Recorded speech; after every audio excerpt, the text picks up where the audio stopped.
பிரம்மாண்டமான ஒரு லக்ஷ்மி தாயரோட சிலைங்க. 12 ராசிக்கு உகந்த சிவலிங்கம். யமதர்மருக்குன்னு தனி சன்னதி. முருகரின் 9ஆம் படை வீடு. 108 லக்ஷ்மிகள் ஒரே இடத்துல. இவ்வளோ சிறப்பு இருக்கிற இந்த கோயிலுக்கு தான் இன்னைக்கு நம்ம விசிட் பண்ணியிருக்கோம். மறக்காம நம்ம பக்தி தடாகம் சேனலை சப்ஸ்கிரைப் பண்ணிக்கோங்க.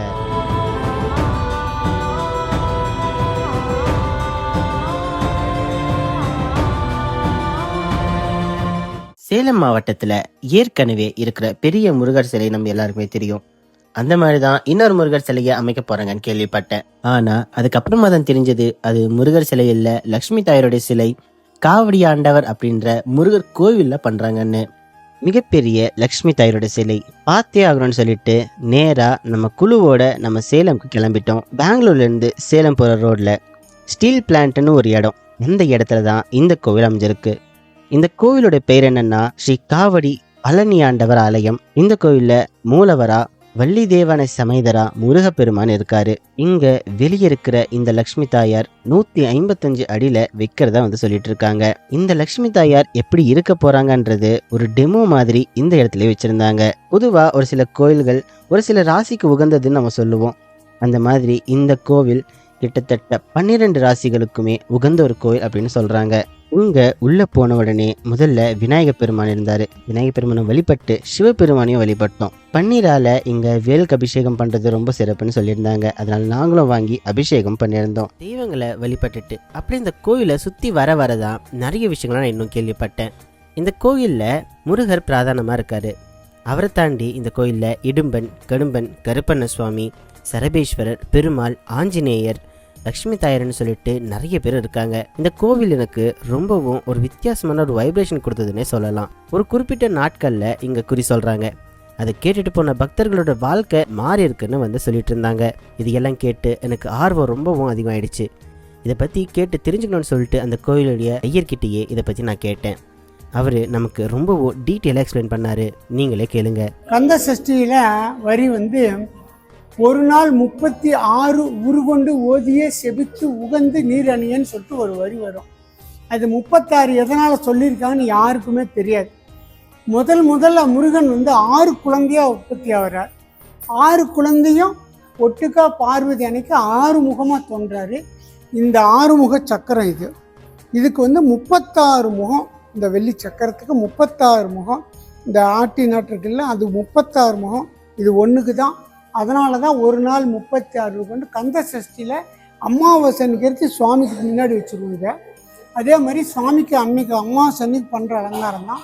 சஷ்டி வருன்ட்டு 7 நாளைக்கு அதே அலங்காரம் இருக்கும். டெய்லி நான் 36 தடவை சஷ்டி படிப்பேன். என்னுடைய 17ஆவது வயசில் இந்த பூஜை ஆரம்பித்தேன். நான் இப்போ 52 வருஷம் ஆகுது இந்த பூஜை. இந்த வருஷம் 52ஆவது வருஷம் முடிஞ்சது. அதே மாதிரி முருகன் கையில் இருக்கிற வேல் புறப்பட்டு சூரசம்பாரம் திருச்செந்தூரில் எப்படி நடக்குமோ அதே மாதிரி சூரனை கோயிலை சுற்றி வதம் பண்ணுவார். இது ஒரு விசேஷம். வைகாசி விசாகம் முருகனோட பிறந்த நாள். அதில் என்னுடைய தாயோரோட பிறந்த நாளும் வைகாசி விசாகம். அந்த வைகாசி விசாகத்துக்கு இலவச திருமணம் வைக்கிறோம். அவங்களுக்கு இதுவரைட்டு 300 திருமணம் பண்ணி வச்சுருக்கோம். அவங்க ஆரம்பிக்கிறப்ப எங்களுக்கு ஒரு ஜோடிக்கு வெறும் 36 ரூபா செலவாச்சு. 73ல் ஆரம்பித்தோம். போன வருஷம் 1.25 லட்சம் ஒரு ஜோடிக்கு ஆச்சு. இப்போ வர வருஷம் 2 ரூபாய்க்கு மேலே ஏன்னா 1/4 பவுன் தாலி கொடுக்குறோம். புடவை வேஷ்டி சாப்பாடு. அது இல்லாமல் சுமங்கலி 108 சுமங்கலி போயிட்டு அது தனியாக செய்கிறோம். வர பெண்கள் 108 பேர் உட்கார வச்சு அது சுமங்கலி போய் செய்கிறோம். இந்த கந்த சஷ்டிக்கு விசேஷமாக நடைபெறும். நவராத்திரி ரொம்ப விசேஷம். அம்பாள் தட்சிணகாளி நாட்டில் தான் இருக்குது, சவுத்தில் இங்கே தான். அது இவ்வளோ பெரிய பொம்மையிலேருந்து 7 உயரம் வரைக்கும் பொம்மை இருக்குது. அது வச்சு நவராத்திரி தினசரி பெண்களுக்கு வரும் பெண்களுக்கு முதல் நாள் குங்குமம், அடுத்த நாள் பார்த்து வச்சுக்கிறது கண்ணாடி, அப்புறம் வளையல், திருமண கயிறு எல்லாம் வரிசையாக கொடுக்குறோம். வர அனைவருக்கும் ஒரு ஸ்வீட்டு பிரசாதம் எல்லாத்துக்கும் கொடுக்குறோம். இதில் ஐப்பசி இதாச்சு. ஆடி மாதத்தில் ஆடி கிருத்திகை ரொம்ப விசேஷம். ஆடி கிருத்திகை ரொம்ப விசேஷமாக இங்கே நடக்கும். சித்திரை மாதம் சித்திரை 1 இங்கே குபேர பூஜை விசேஷமாக நடக்கும். சித்ரா பௌர்ணமி விசேஷம். அது சித்ரா குப்தனர்கள் இந்த வட்டில் கூட்டம் பயங்கரமாக இருந்துச்சு. ஏன்னா நம்மளுடைய ஏட்டு கணக்கை பார்க்குறது யாருன்னா சித்ரா குப்தன். அது பிரகாரம்தான் எல்லாருமே எல்லா விதமான இதுவும் நம்மளுக்கு நடக்குது வைகாசியில். ஆடியில் ஆடி கிருத்திகை, ஆடியில் வரும் அனைத்து வெள்ளிக்கிழமையிலும் திருவிளக்கு பூஜை விசேஷமாக நடக்கும் ஆடியில். அது இல்லாமல் நம்ம கலாச்சாரம்லாம் குறைஞ்சிக்கிட்டே இருக்குது. நம்மளோட கலாச்சாரம்லாம் குறைஞ்சி திருப்புகள்னால் என்ன ஆகுன்னு இன்னும் கொஞ்ச நாளைக்கு தெரியாது. அதனால் நாங்கள் அதை வந்து என்ன செய்கிறோம், திருப்புகழ் திருவிழான்னு ஒரு ஆகஸ்ட் 15 அன்னைக்கு வச்சுருக்கோம். இது 33வது வருஷமாக கிட்டத்தட்ட குறைஞ்சது ஒரு 15 சபை கலந்துக்குவாங்க. காலையில் 7லேருந்து சாயந்தரம் 7 வரைன்ட்டு அனைத்து வர சபைங்க அனைத்துக்கும் காலையில் டிஃபன், மத்தியானம் சாப்பாடு, சாயந்தரம் உற்சாகம் எல்லாம் பண்ணி அதையும் விடாமல் நம்ம செஞ்சிட்ருக்கோம் ஆகஸ்ட்டில். அதே மாதிரி ஆடி அமாவாசைக்கு பிரித்திங்கிற ஹோமம், ஆடி அமாவாசைக்கு தை அமாவாசைக்கும் மிளகாய் அள்ளி அள்ளி போடுவோம். கொஞ்சம் கூட வாசனை இருக்காது. குறைஞ்சது இந்த வாட்டி இப்போ தை அமாவாசைக்கு 1000 பேர்த்துக்கு மேலே வந்தாங்க பார்க்குறதுக்கு. எல்லாத்துக்கும் அமாவாசைனால டிஃபன் தான் கொடுப்போம். அதனால் எல்லாத்துக்கும் டிஃபன். ஆடியில் ஆவணியில் வந்து விநாயகர் சதுர்த்தி ரொம்ப விசேஷம். ஆவணி அவிட்ட விசேஷம். புரட்டாசியில் 5 சனிக்கிழமை முருகனுக்கு பெருமாள் அலங்காரம். ஒவ்வொரு வாரமும் ஒவ்வொரு அலங்காரம். கடைசி வாரம் வெண்ணக்காப்பு முருகனுக்கு 5 வெண்ணெய் முருகனுக்கும் பெருமாளுக்கும் புரட்டாசியில். ஐப்பசியில் கந்த சஷ்டி. ஐப்பசி பௌர்ணமிக்கு முருகனுக்கு அன்னாபிஷேகம். ஒரு 2 மூட்டை அரிசி சாதமும் வடித்து கொட்டி அப்புறம் எல்லாத்துக்கும் பக்தர்களுக்கு அன்றைக்கி அருள்வாக்கு இருக்குது. மாதத்தில் ஒவ்வொரு நாள் அருள்வாக்கு இருக்குது. அன்றைக்கி வந்து அதெல்லாம் புளிசா தயசமாக கொடுப்போம். கார்த்திகையில் வந்து பைரவாஷ்டமி, பைரவர் பிறந்த நாள் ரொம்ப விசேஷமாக. கார்த்திகை தீபம், அப்புறம் அது இல்லாமல் அண்ணாமலையார் தீபம், அது இல்லாமல் துவாதசி, ஏகாதசி இது விசேஷமாக கார்த்திகையில் இந்த பூஜைலாம் நடக்கும்.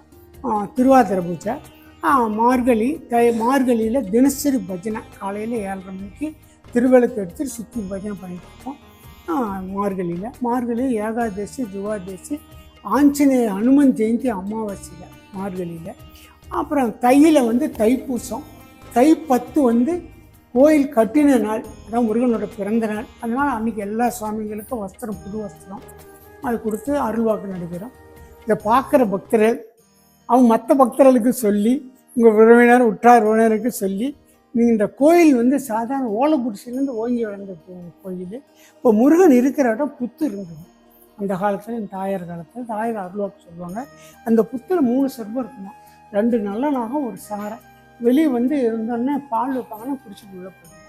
அந்த மாதிரி புற்று இருக்கிற இடம் முருகன் இருந்த இடம். இவ்வளோ விசேஷமான கோயில் வந்து வேறு எங்கேயும் தெரியல. இவ்வளோ விசேஷம். இப்போ உத்தரத்தன்னைக்கு அதே மாதிரி வைரக்கோஷம் போடணும். தங்க ரதம் இருக்குது. அது சஷ்டி கிருத்திக்கு கோயில் சார்பில் சாயந்தரம் எழுப்போம். அபிஷேகம் பண்ணுறது இன்றைக்கி 2 பேர் தங்க ரதம் எடுத்தாங்க. அது இல்லாமல் சுவாமிக்கு வந்து திருமணம் தள்ளி போய்கிட்டே இருந்தால் வேண்டிக்கிட்டாங்கன்னா கல்யாண உற்சவம் இன்றைக்கி பார்த்துருப்பீங்களே, இன்றைக்கி கல்யாண உற்சவம் நடந்துச்சு. அந்த மாதிரி மாதத்தில் குறைஞ்ச 5-6 கல்யாண உற்சவம் நடக்கும். எல்லாம் விசேஷமாக நடந்துக்கிட்டே இருக்கும்.